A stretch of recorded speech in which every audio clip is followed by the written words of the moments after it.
Добрый день, добрый вечер, доброй ночи. И с вами снова я, Вивьена. На канале Вивьена Эзотерика и жизнь, где мы больше всего говорим об отношениях между мужчиной и женщиной. Отношения, о свете и любви, о чувствах, о предательстве и просто о жизни. А есть еще второй канал, где мы разговариваем именно о будущем, о вашем будущем, где мы ведем с вами и беседы, и медитации, и различные премьеры проводим. А также есть группа в Телеграм, и я вас там жду. В этой группе мы там общаемся, я там даю очень много практик, которые помогают в вашей жизни. И со мной только идут люди те, которые идут к свету. А в конце декабря этого года наша планета вообще прям вот кардинально меняется. И это был как бы последний шанс, который он нас предупреждал. И начиная со следующего как бы года, примерно с марта месяца, кардинальные изменения во всех жизнях нашей планеты. И многие просто будут уходить. Те, которые не смогут справиться с высокими вибрациями. То есть, когда вибрации планеты не будут совпадать с электромагнитными вибрациями человека, тогда начинаются депрессии и болезни. Я просто об этом предупреждала, говорила, но меня не все слышат, пока не могут. Услышьте, осталось еще время. И предводителями в этой схватке будут овны, козероги, стрельцы. Они поведут людей вперед, потому что они уже, большинство из них, переходят на эти вибрации, представители вот этих порядков. А сегодня у нас такой расклад. Расклад у нас такой. Какую сейчас боль он прячет глубоко в душе? О чем он не говорит? Это может касаться вас, это может касаться еще чего-то. Как нам даст поток, как нам даст ясновидение, как я присоединюсь к хроникам Акаши, они дадут ответ. Кому надо лично, пожалуйста, обращайтесь. Писать Viber, WhatsApp, Telegram. Сначала плюс, потом все цифры. Пишите, пожалуйста, не звоните, потому что я не могу принять звонки, принимаю людей. Также я есть в других соцсетях. Можете меня там находить. Я везде Вивиена. И начнем. Сначала мы начнем вот с чего. Успокаивайтесь, откладывайте все. Глаза открыты. Представляете человека, на которого будем смотреть. Какой он сейчас энергетический. Ой. Или он уже в состоянии таком с рюмочкой в обнимочку или еще с чем-нибудь. Или у него действительно не очень хорошо. Знаете, у кого-то может быть такое, что человек может не в совсем адекватном состоянии сесть за руль. Вот идет такое, знаете, что у него сейчас вот энергетически. Энергетически у него сейчас он не поймет, куда и чего идти. Вот он хочет что-то сделать благородно, а он не понимает, что есть вот истина, а что есть не истина, что есть черное, а что есть белое. Но я говорю, вот ситуация сейчас такая, что очень сложно людям. У него стремление куда-то вот чего-то побежать, чего-то сделать. Ну, возможно, что куда-то поехать. Но он сам не знает, что он хочет. Вот такое вот у него состояние какое-то вот энергетически. Энергетически он хочет завершить какой-то этап. И знаете, он энергетически вот пришел в какую-то точку, в которой он понимает, что все, здесь нужно поставить точку, отчеркнуть, и все. Все срезать ненужное и попытаться вот как бы впрыгнуть.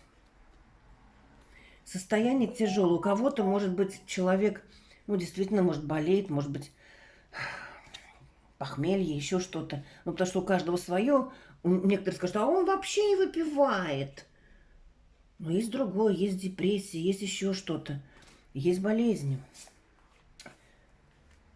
И не о всех болезнях мы говорим.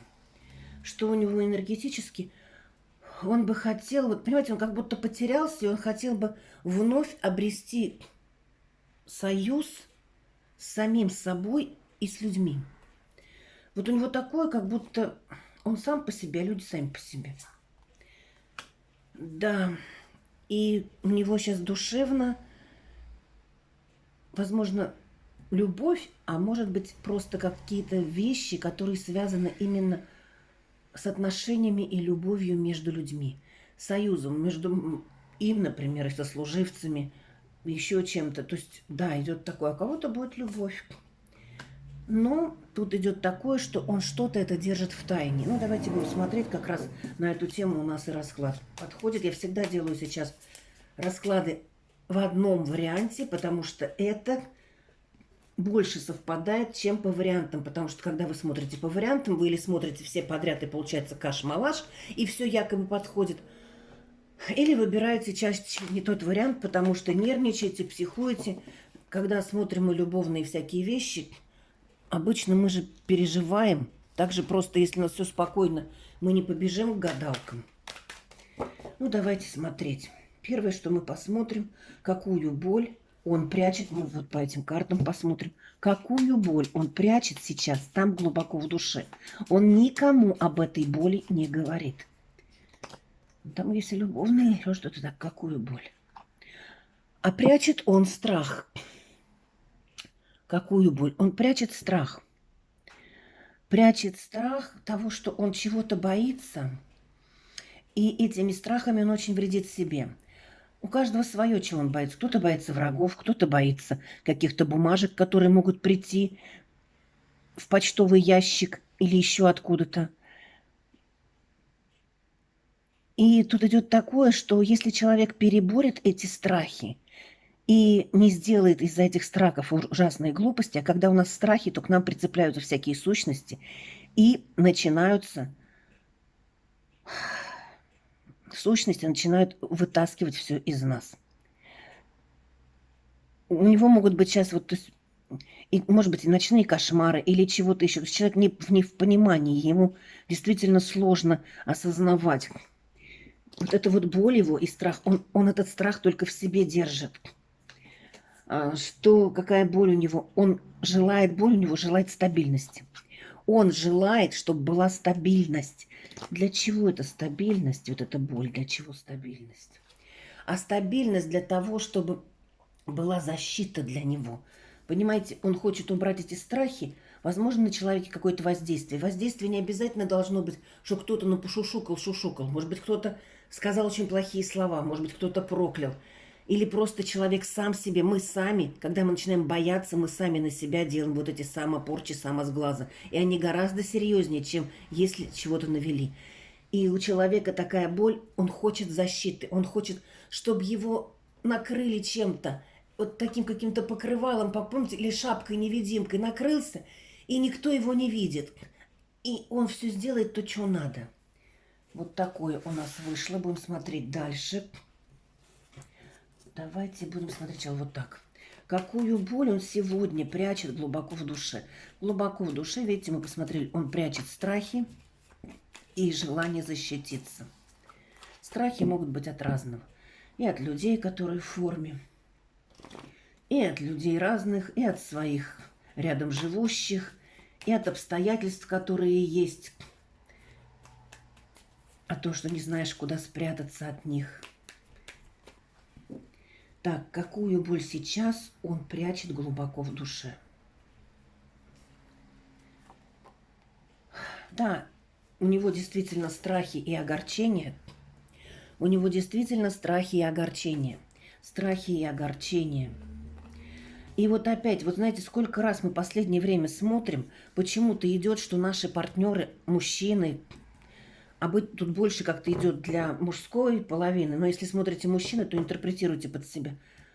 Наши мужчины боятся умереть. Наши мужчины боятся смерти. Она рядом с ними ходит.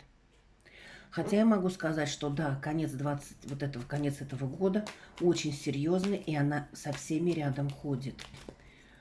И его вот эта боль, она не отступает. Знаете, вот пришло какой-то момент осознанности. Вот в 20 лет там дети вообще не понимают, что такое смерть. Где-то в 20 лет, когда уже уходят наши ровесники, что очень странно, но бывает, мы осознаем, не понимаем, почему так произошло. К 30 у нас уже какая-то опаска, к 40 еще, ой, ну еще есть время, но уже понимаешь, что оно-то там такое вот. А в 50, в 60 человек прекрасно понимает, что осталось 2 понедельника, осталось не так много под тем меркам, которые нам выписываются сейчас на планете, и что надо завершить их, чтобы не было больно за бесцельно прожитые годы. Ну давайте, это у него боль, он боится. Какую боль он прячет? Он прячет боль о том, что он очень желает увидеть кого-то, увидеть любимого человека.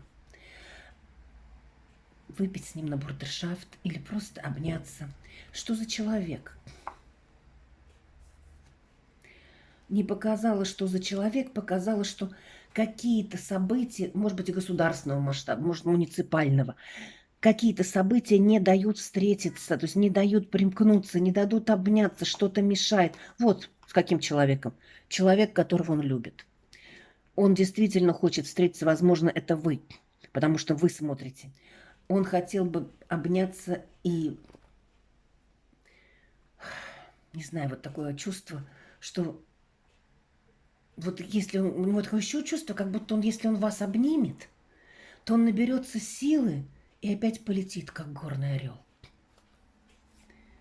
Да, прям смотрите, вот город, сказал горный орел. Я вам говорю, карты просто так не выходят. Это же все через поток, через ясновидение.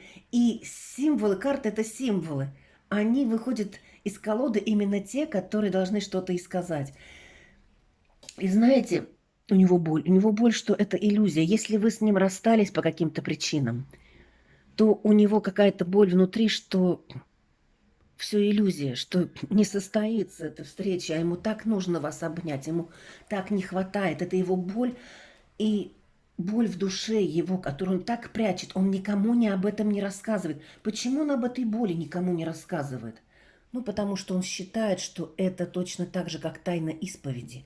Никто не имеет права знать про то, что для человека является очень-очень важным. Что за боль еще он там прячет? Он прячет боль, что он очень хочет. Он хочет вообще, он прячет боль то, что он хочет изменить всю свою жизнь, уехать, изменить все там, где он был. Вот все, сесть на коня и уехать. И поскакать далеко, за границы, переграницы, куда-нибудь, там, где больше никто не будет над ним измываться и издеваться. И поставить на всем точку, то, что было в прошлом. А боль, то, что он думает о вас, он думает о любимой женщине. Понимаете, может сказать, он меня там послал, еще что-то. Вы в его сердце остались. То, что есть в реальности, человек, например, не может быть с вами, это одно.